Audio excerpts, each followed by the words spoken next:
Good evening and thank you for joining us on KREM 2 News at 5. I'm Whitney Ward. Mark is off tonight. We begin with a developing story that we have been tracking since Sunday night. After a suspected arson in west central Spokane, we have now learned that a man who was shot and killed by police at the scene was not a suspect in that fire. KREM 2's Nicole Hernandez dug into court documents today as a new suspect appeared in court for the first time. Nicole? Yeah, Whitney, so we learned a couple of new things today. One, we now know that the man police shot and killed is 38-year-old Alan Jenks. Two, like you mentioned, Jenks is not the person who allegedly started the fire. Police arrested 43-year-old Nicholas Whitney for that today. So are you Nicholas Dean Whitney? Yes, sir. So that there's video of Nicholas Whitney in court today. He's charged with 6 counts of first-degree arson. New court documents say Whitney had gone to the house on Dean Avenue and told the 6 people living there to get out because his cousin and sister were on the way to burn it down. A few minutes later, he said they called off the plan to burn it down. Then another few minutes later, one of the people living in the house noticed smoke. The people living there tried to put the fire out, but ended up having to leave. Whitney has a long history of other convictions as well, and the Department of Corrections already had him under supervision before these charges. The court set his bail at $100,000. As for the fire, everyone survived, but Spokane police shot and killed one of the people who lived there while they were investigating. Again, that was Alan Jenks. Police say he was not cooperating with their investigation and shot his gun when police tried to detain him. In studio, Nicole Hernandez, KREM 2 News. Nicole, thank you. And jury selection continued in Boise today for the Chad DeBell murder trial. Today, the state and the defense continued to ask groups of jurors different questions. DeBell is facing 8 criminal counts, including murder, conspiracy, and insurance fraud. Yesterday, 2 panels of potential jurors made their way through the selection process. Just 16 of them passed on to the next phase. Today, the prosecution and the defense selected 4 more, making it 20 total. Potential jurors were asked whether the death penalty being on the table would impact their ability to give a fair and impartial verdict.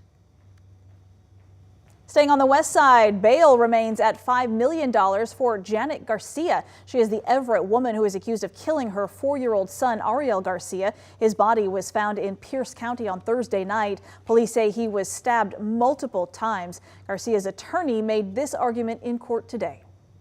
There are too many question marks here for the court to assume the state has found their person and that person is Janet. The state has serious concerns based on these criminal allegations that she is likely to commit a violent offense in the community against her own family members. Now, Garcia has not officially been charged with murder. She was previously charged with lying to police about what happened to her son.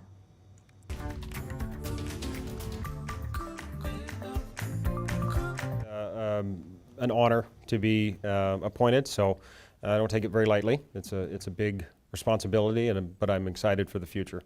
So that is Moscow's newly appointed police chief, Captain Anthony Dollinger. He has served the department already for 12 years, and he will take over as chief on May 1st. This follows the February announcement of Chief James Fry's retirement. KREM 2's chief journalist Amanda Rowley went to Moscow today to meet with the new chief.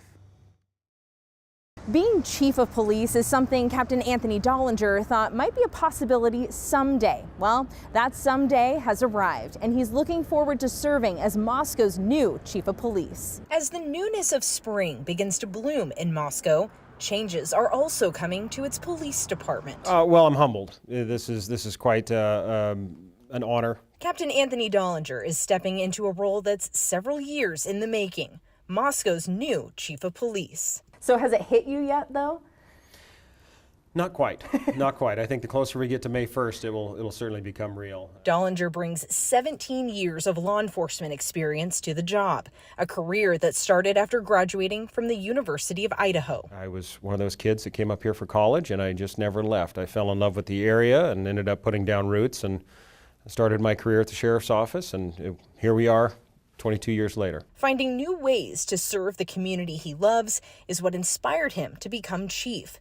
But Dollinger knows the job will have its challenges. He says the greatest being recruitment and retention. I mean, our city continues to grow, our population continues to grow, and with that, I'll potentially be looking for adding more officers to the ranks as we continue to grow as a community. Nationally, we have seen a trend of criticism against law enforcement. As chief, how will you navigate this national trend? Yeah, thank you. I think the most important aspect of that is continuing our route of being the most professional, well-trained agency in the area that we can be. Just over a year ago, 4 University of Idaho students were killed at their home in Moscow.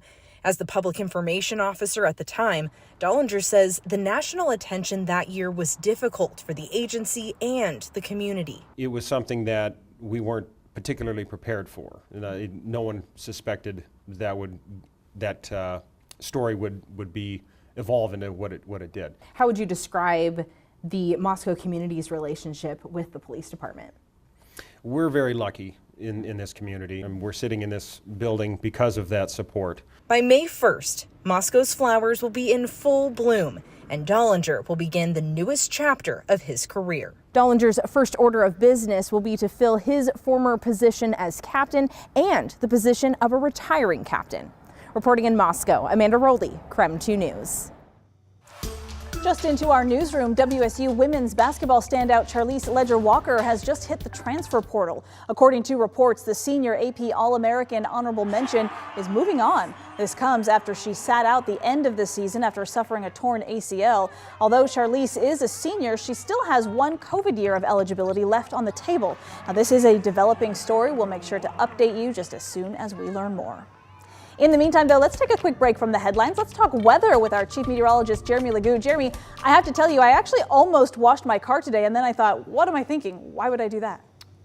I have a confession. What? I washed my car today. This is your fault. I was Shouldn't like, have done that. Man, it is sure looking nice outside. You know what? I actually read this thing on the internet, and it said, how do you guys wash your car? Because I have a weird little topper on my car.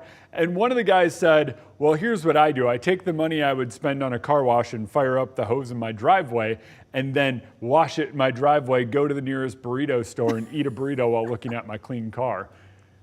I'm like, man, that's a good idea. So here we are. I've got a clean car. It's 72 degrees and sunny, so I get to enjoy it for now.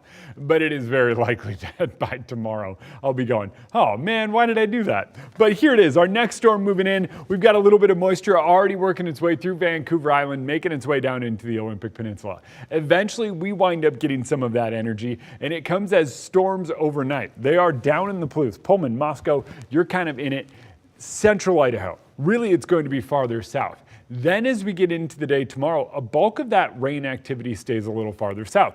I would say if I didn't get a car wash today, we'd be dry here in Spokane tomorrow. However, I went and did it, so expect a little bit of moisture tomorrow, a little bit Thursday, and more Friday as we transition into this cooler, wetter weather pattern. Jeremy, I knew you controlled the weather all this time.